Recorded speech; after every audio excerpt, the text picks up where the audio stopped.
Hello, everyone. Once again, welcome to another episode of Second and Saints. John Hendricks alongside Ross Jackson.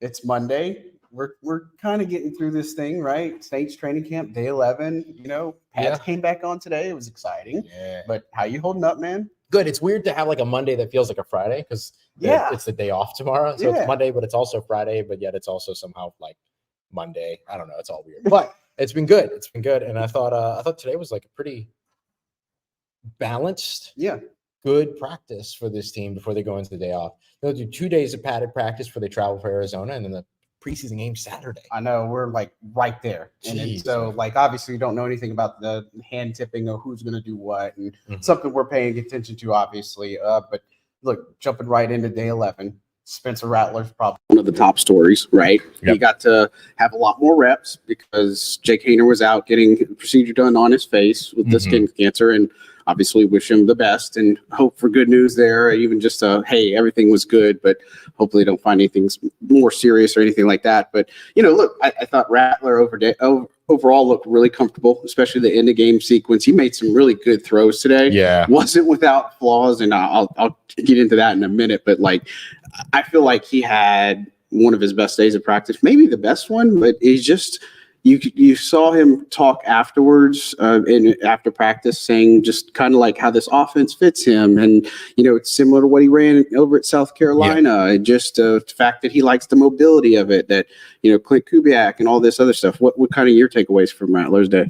Yeah, the thing that I really liked about Spencer's day today was that there were high moments, but I felt like he was really consistently good. Like throughout the day. Like you said, he had like a couple of moments and things like that. You and I might be thinking about the same one.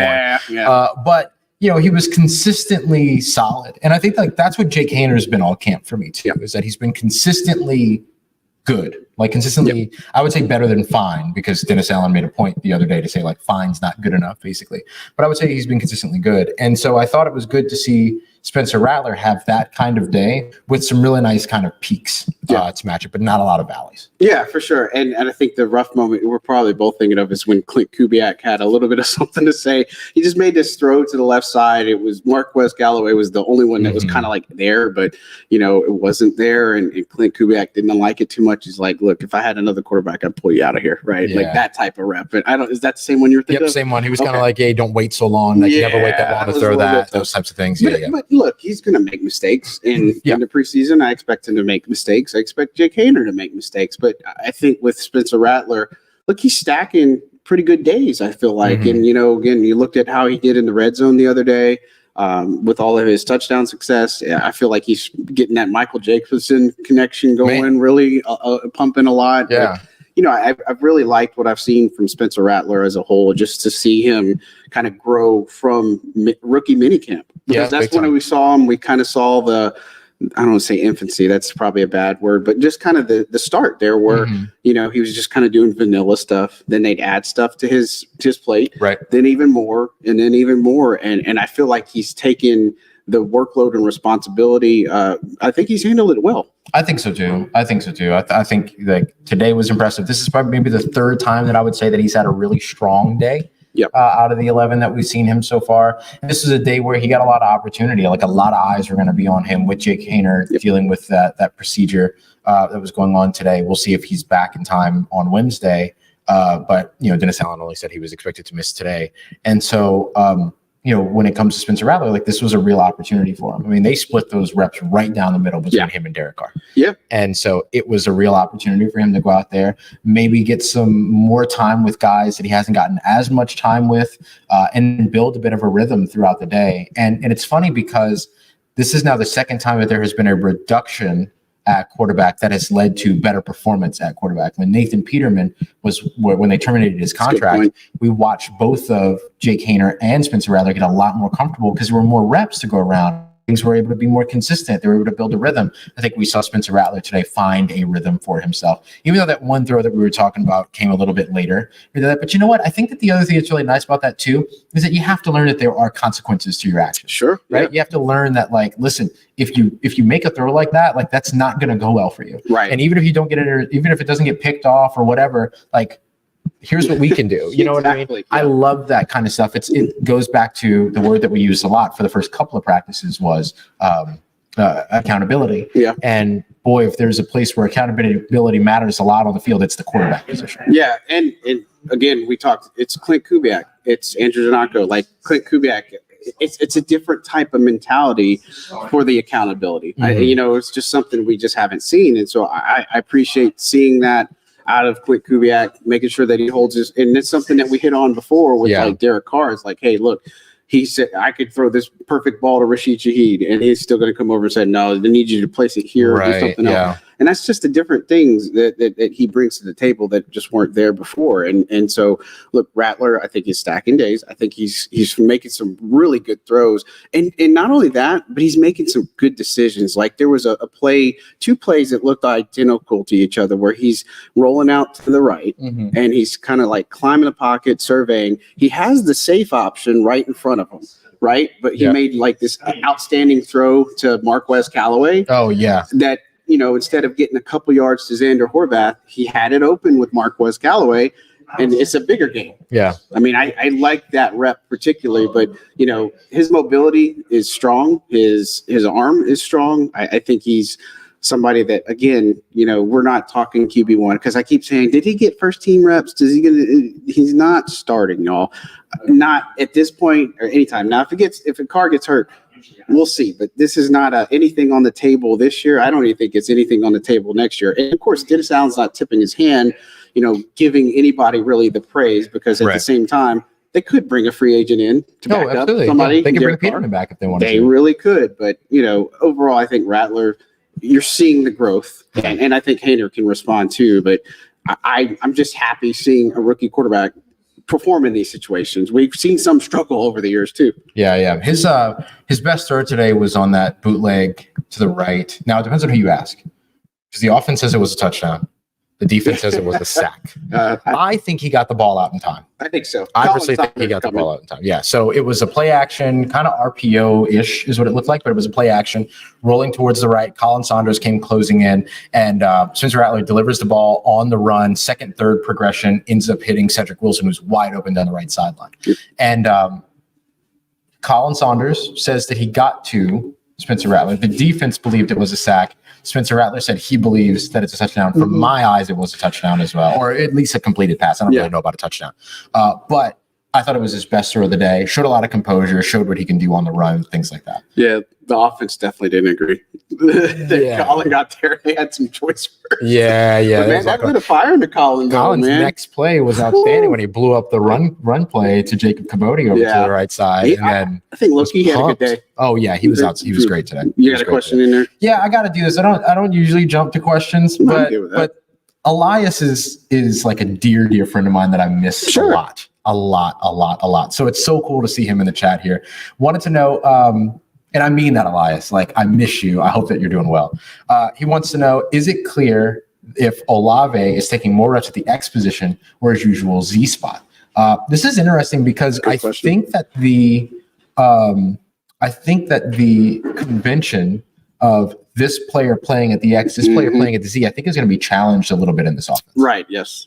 And so I think he's been moving around a lot. Oh, yeah. He has been playing a lot of X, but he's also had a guy like, I don't know, pick one, A.T. Perry, Cedric Wilson line up in that spot instead. And then he moves over to the Z to where he's lined up off the line of scrimmage. Today, we saw maybe one of his bigger catches come from the slot. Yeah. Today. So he's been moving around a lot. So I guess the way that I would say it is, yes, you're seeing him play more X than usual, but he's not solidly implanted at being an X receiver. He's still moving around a whole lot. Yeah, it's not exclusive there. We've even seen him in the backfield. I mean, like, that's been an interesting wrinkle for sure. But yeah, he's definitely not, concrete into one particular position. They're moving him around. And look, I joked today, I think I told you too, I was like, man, Chris Olave, 12. He's out there somewhere. Yeah, and he's like he just does amazing things, and just like Rattler said, he's different, right? Yeah. Like I mean, you're seeing he's definitely having a good camp. I know they had the hip scare, and they're kind of easing him up a little bit, and all this other stuff. But look, I think Chris Olave is doing some really strong work out there so far. Yeah, he's been the bona fide number one. He is jawing and talking and getting under trash talking, getting under people's like skin, 3 straight days, making big plays, making big catches. He's owning one-on-ones, all that. Like, he feels like the guy on the field every time. And I think that's a real welcome sight when it comes to a lot of it. And I think what I appreciate too, it's with all 3 quarterbacks. Yes. It hasn't just been like a Derek Carr thing. It's been with Spencer Rattler. It's been with Jake Haener. Like, he's been consistent on all of them. So it's just refreshing to see, that it's not just a small connection or Olave to Rattler pipeline or something like what we're seeing with Michael Jacobson with Rattler and stuff. Right. But, it's refreshing. But man, Rattler, I think, was probably the top dog from today. I think, and look, Derek Carr did well. Like, they did this in the game sequence where they're down 30-28, minute 15 on the clock, 1 timeout, and they have to go from their 30 to try to get in the field goal positions. Both quarterbacks did a phenomenal job of moving them downfield. I think Rattler's series, been him connecting on some of the 4th down plays, was big, but Carr was able to get him into position and do everything. They made the field goal. With Blake Rupe on Carr series, he hit the left post on the Rattler series, but just good to see both of them be able to command the huddle and to be able to run in a game sequence like that. Yeah. I think that was definitely a good highlight from today. Yeah, for sure. I had Spencer Rattler going 3 of 4 in his drive, and then Derek Carr going 4 of 6 in his, and one of them got to a 48-yard field goal, as you mentioned. The other got to a 46-yard field goal. Like, they both basically achieved the same thing. Yeah, getting there and getting the team there. They ended up wrapping each drive with a couple of runs to get the ball where they wanted the ball to go, kill the clock, all that kind of stuff, and then it set them up for those field goal opportunities. And so now that we're talking Spencer Rattler and Derek Carr, who both had impressive days today, although Derek Carr did throw an interception today. He did, yes. I wouldn't. Not a good connection there. Yeah, something was off. Yeah, if it was with any receiver other than Mason Tipton, I would have been a little bit more. I would be less likely to take it with a grain of salt. Sure. But throwing to Mason Tipton, who's not the biggest receiver, who is extremely fast, and who is also the most unfamiliar face, I think, out of all the guys that Derek Carr is typically throwing to, not having the timing, not having the height, not having all that kind of stuff calibrated, makes sense. Sailed it. Shamar Jean Charles, though, with an interception the second day in a row. I continuously say he's my 6th cornerback on the roster, and these last couple days has been kind of solidifying that. But since we've been talking about Derek Carr and Spencer Rattler, I do want to go to this real quick, because Trey was. I'll take care of this, and then we'll go. Yeah. But, Trey is asking, is Rattler really that good? Is he actually pushing to be the number one, or is he? Is it just hype? So listen, Rattler is performing well. He is never going to be pushing for number one while Derek Carr is in the building. So I want to be very clear about that. That's not what this is. This is Spencer Rattler did a good job in practice today. Yeah. Period. And then we'll see a lot more later. I did very much enjoy Dennis Allen's honesty around the idea that, hey, look, we're still trying. I think he said something along the lines of, we're still trying to figure out if we have a backup quarterback in the building right now. Not committing to any of it. Yeah, you can't just get it by default, right? Yeah, that's good. Exactly. No, I'm with you. I mean, when we've talked about this on previous episodes, just the fact that, look, this is the window, and that, we even talked about it. Carr should probably, for all intents and purposes, be back next year.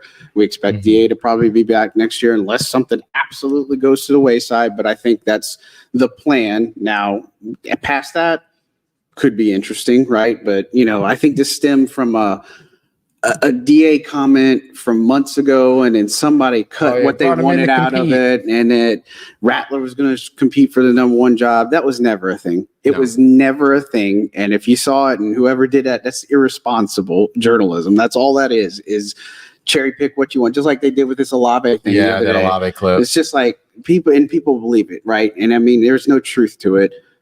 Derek Carr is DA's guy, and he's going to stay there, right? But there's no reason to believe that there's ever going to be we got a quarterback controversy, at least for the starting spot. Now, if he gets hurt, then there's a thing who's going to start there. But even when Carr would come back, he'd be number one. Yeah. I mean, that's just not a thing. It's just not a thing. Yeah.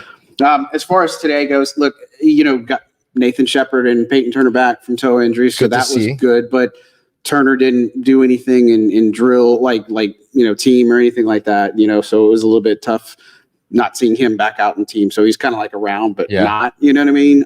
But Shepard was, so that's a good thing. Saw Demario Davis early in practice, kind of an observer. Him, being around is a good thing, just like Marshawn being around.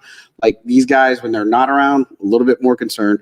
Still no Kendre Miller. Like we were talking about this before the show. We haven't seen him since day one on the field. Right. Like, I mean, he's been around, but like he has not been able to get back from this hamstring injury.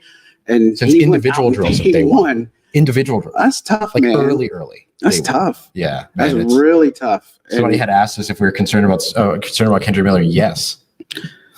Yeah. I'm concerned. I think the thing that I'm concerned about is that like he's missing all these opportunities that he has to firmly implant himself as a part of this running back committee. Yep. I think once he gets back, he jumps a lot of people. Don't get me wrong, but like, is he going to be ready? Is he going to be in shape? Is he going to have to condition first? Is he going to have a ramp up? Like, there's going to be so many question marks around him if he's not able to get back sooner rather than later. And if this is a severe enough hamstring injury that's keeping him out this long, chances of him having it again happen in the season? I don't know, but it's just one of those that you are seeing Jordan Mims do a lot more on the field. James Robinson's starting to put some things together too, which we knew he could do that.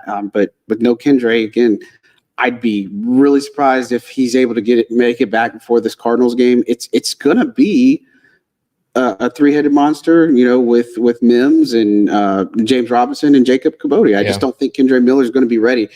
For me, if he's not back by when they do joint practices with the 49ers, then something's really wrong. Yeah. Like it just is not something small at this point. I think it's something big.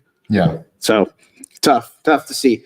As far as the one-on-one reps today, that was fun to watch unfold. I think the one that's kind of caught a little bit of viral, status here is Alontae's rep on Chris Olave. Mm-hmm. I thought it was a great, you talk about iron sharpening iron. I thought that was one of the best reps of the day. Yeah. I thought that, Cedric Wilson looked really good. Kool-Aid McKinstry had a one against Chris Olave, but Olave obviously won that route and such. But it's just a fun experiment. And I got to tell you, guys like Samson Nakua, I mean, he on an almost solid day again, except he had that one little drop over the middle. But he's starting to put things together out there too. Yeah. No, he had a really nice couple of one-on-one reps in particular, including like this beautiful ball that came over. He had to track it over his outside shoulder and then outstretch in order to catch it. Really nice there. Saw him run some nice routes. I'm still very surprised by his nuance as a route runner, especially at his size. He's a little bit kind of lankier than I think you expect for a 200-pound wide receiver when you look at him, but he's got the strength to block. He's got all of the the athleticism that maybe you don't exactly expect at his size. Right. I think all that's been really, really valuable in terms of watching him so far. And I love the iron sharpens iron approach between Chris Olave and Alontae Taylor. Yep. Both these guys pushing each other because they each believe that each other can be an all-pro. They want to push each other. They want to challenge each other, all that. We heard Alontae talk about that at the podium not so long ago. It's been one of the more fun battles to watch in terms of those two going at one another. Yeah, I think, honestly, like, if I look at most improved player, I don't know there's anybody else other than Alontae. Like, he's just been completely different this training camp, and it's evident. It's out there, just his attitude, the way he's been playing. Like, he's just playing kind of reminiscent of what he was playing at as a rookie, you know what I mean? And I think that it's a good thing for the Saints to get Taylor on where he needs to be, especially in the slot, because he's just going to be that important to him. And, of course, no Marshawn, but, seeing him come out, ball out, doing his thing, and just taking more of that leadership position like we've talked about. I mean, it's just good to see stuff like that. And it's funny because Dennis Allen was even talking about it. Like, they're doing these different drills now. Like, he's like way more involved in some aspects, DA that is. And like they were doing a simulated, like where he throws a ball from the end zone and to intentionally to safety. But the D line, they're there, they do up downs, and then they go like formulate the return and stuff, but he's preaching like this competitiveness. And he says that he still thinks there's another gear this defense can unlock. And that was kind of like their takeaways in the offseason, is that they believe that this defense has another level and that people are buying into that too. Yeah, and we've seen it from a couple of spots. I know part of his believing that the team has this other level comes down to attitude. It comes down to the swagger, as he often says, and stuff like that, for sure. But also, they did, like, you mentioned Alontae Taylor as one of the most improved. I think that's absolutely right. I think Anthony Orgy's on that list too. Yeah, have to be. And that takes me to like that second level where I think the Saints have made some big strides in terms of their playmaking ability. Trey had asked a little bit about, what about Willie Gay and, him being the number 2 linebacker. He looked good today too. Looks super good. And Dennis Allen has credited him for his splash plays, but says that there's still some things to work on, which is always going to be the case. But I think they're going to feel really comfortable in these 3 linebacker sets because of a Willie Gay and the athleticism that he gives you, the fact that he can carry a running back, the fact that he can carry a tight end in coverage and all these other things, but then also can rush the passer along with Pete Werner and all that. So it is one of those things to where you see the attitude and you see the mentality difference, but I think that there's real places, and the defensive interior too. You've highlighted Nathan Shepard's improvement this offseason too. Big time. There are real improvements in terms of the talent and production level on this defense at the first and second levels that I think are going to be huge for this team. Yeah, and not only that, but you think about the way this camp has gone, like the tone, the competitiveness. I just don't remember Carl Granderson is not necessarily the most vocal person, like in the past. Right. The fact that they've been chirping every single day, just trying to get under the offensive skin. Chase Young's in on it too, and it's just and Colin. Vink is in on Big it time. as well. I mean, so you're seeing a lot more of that, and it's just. I believe that. I think the defense does have another level, and again, I never.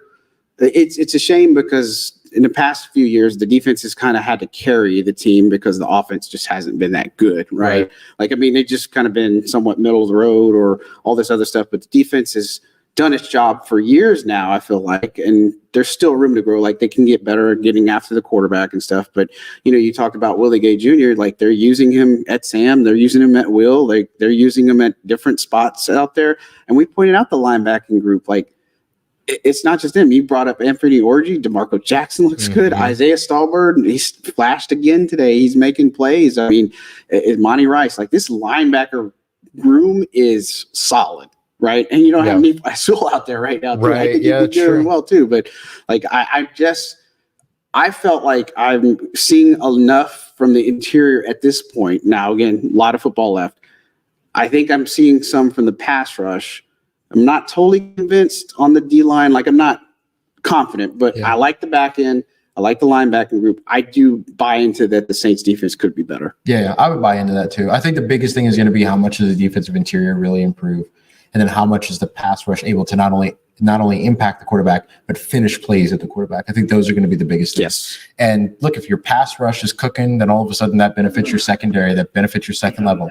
If your coverage is good, that's going to open up more opportunities for your pass rush to be able to get home. We've seen a fair share of either coverage sacks or coverage being so good that it forces the quarterback to scramble. And in either of those cases in live game action, like, that helps your defensive line quite a bit because it gets the quarterback a little bit off balance. It gets them a little bit uncomfortable, all those things that they have to hold on to the ball a little bit longer, disrupt the timing, all that. And I think the physicality of this defense, particularly at the secondary, helps with that a lot too. Paulson Debo, Marshawn Lattimore, Kool-Aid McKinstry, Alontae Taylor, they are all press corners. They want to put hands on you, and they want you to not be able to get to the spot you're trying to get to. They do a really good job of that too. Like, Alontae was one of the better press corners in the NFL last year, outside or slot. And so, like, you want to win those reps, and these guys are really good at winning those reps. Yeah, and let's not forget, Paulson was third last year in pass defenses, and then Alontae was tied for ninth with Isaac Adam with 14. Right. I mean, so it's like, like, they are preaching emphasis on that, and so it is there, especially how they play.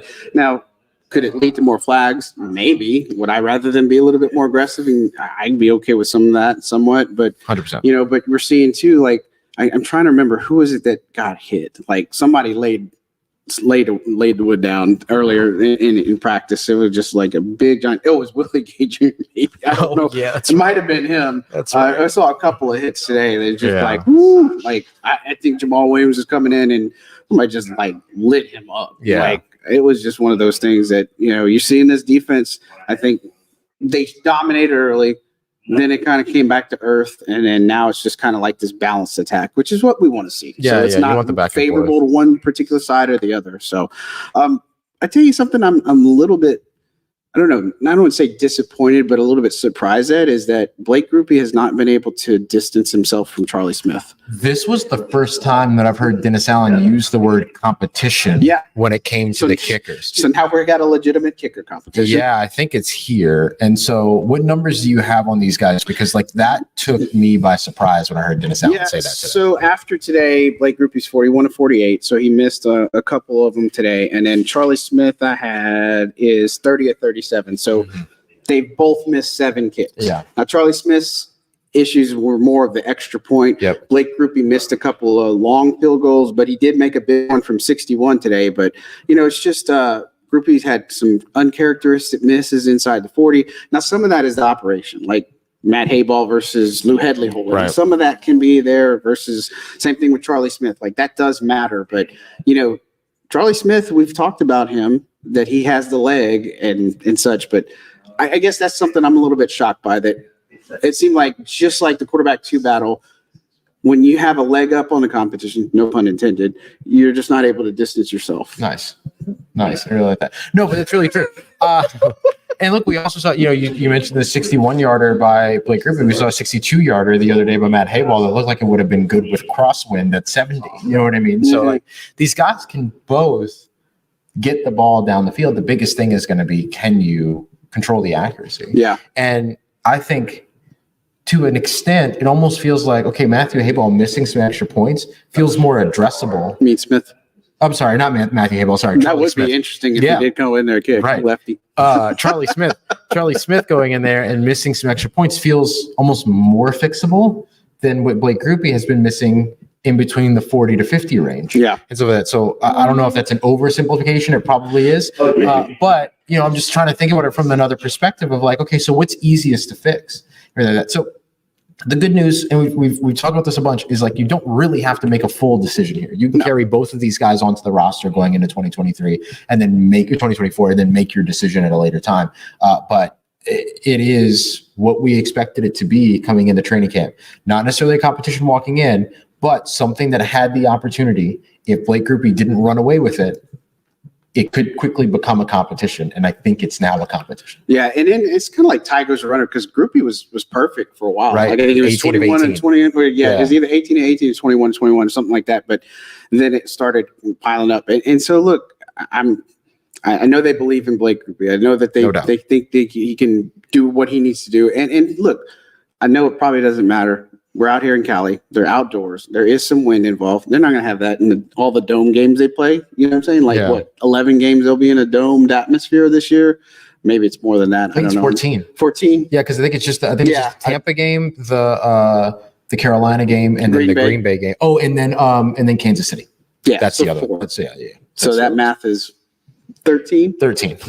We nailed it. Look at us. We can do simple math. It's amazing what you can accomplish. Don't ask me to do anything more than 100 at a time.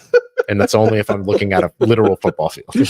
For sure. But, we're going to see how this competition, and again, I'm fascinated to see in Arizona, how are they going to work that out? Are they going to try to be a little bit more aggressive and say, okay, well, we want to see if Charlie Smith can hit 60 in a game situation, right? Or can, the kickoff rules, all this other stuff. So that's low key now a competition now, which is what's interesting. And I think it's Allen's way of just kind of pointing out that, hey, you probably need to get your stuff together a little bit. Yeah. Because you can't keep missing these field goals for sure. Yeah, he has not been shy of issuing a challenge to his players this offseason at all, one bit. We've heard him now call Kendre Miller out by name. He has called A.T. Perry out by name. Not necessarily. He was asked about A.T. Perry, and he was like, he's fine. And then was a follow-up question about, is fine good enough? And come to find out it wasn't. And then Nick Saldiveri by name. And then now this sort of Blake Grupe situation, who he didn't necessarily call out, but just letting everybody know, like, hey, he used that word competition. Yep. And he's not going to use that word by accident. Right. Like he specifically used the word. And look, Dennis Allen is excited by competition too. So he wants to see competition. So I think that was a big part of it as well. Yeah, an opportunity to do that. Question in the chat asking about acknowledgement of a competition concern you is what it should say. But I was avoiding that because I thought it was is competition concern you? But gotcha. No, I don't think so, because at the end of the day, this team is 3 years removed from the playoffs, and so you got to do something different. Yep. Like, it's got to be the best player wins. It doesn't matter how long you've been here. The best player needs to play. The best player needs to win. All this other stuff. Like, I get it. Some people might do it, and it's going to make roster cuts really hard. But, you got to go with the hot hand. You got to go with who's going to make you get into the playoffs, get a 10 or 11 win season together. Not just this, we're starting slow and then we're going to catch up, and then we got to worry about other teams to do your job to make the playoffs. They got to lock it down, right? Yep. Like, you got to do it. And competition, this entire training camp has been something they've preached. I'm all for it. Yeah, this is not a team that has the luxury of being able to say, we're just going to keep doing what you're doing. Yeah. But like, that's not the position that this team is in. They have to explore other options. They have to explore all of their options. They have to look at everything. They can't just walk in and say, we're doing this because it's what we've always done. And I think they've done a good job of proving that they're willing to make those decisions. Alvin Kamara, first day of camp, talking about, when things don't start going the way that they're supposed to go, people start disappearing. And you saw a lot of people disappear this offseason. That was a pretty good, kind of highlight on the idea that this team has not been afraid to go a different direction this offseason. Kamara had a rest day today. Just thought we'd point that out. So and not like he was back from his rest day. Yep, exactly. Look, as we close down, we're keeping it a little bit shorter today, and just out of respect for certain other obligations, which is just fine because we tend to rattle on and we could talk for hours. And so, any other standouts from practice today, or anything extra you want to maybe hit on before we do get out of here? Nice day for Cedric Wilson. I thought that was important because the Saints need another wide receiver to step up outside of Chris Olave and Rashid Shaheed. I'm looking forward to seeing him in the preseason. I wrote down a couple of other names too. Michael Jacobson. I think he needs to get some. He's starting to make plays.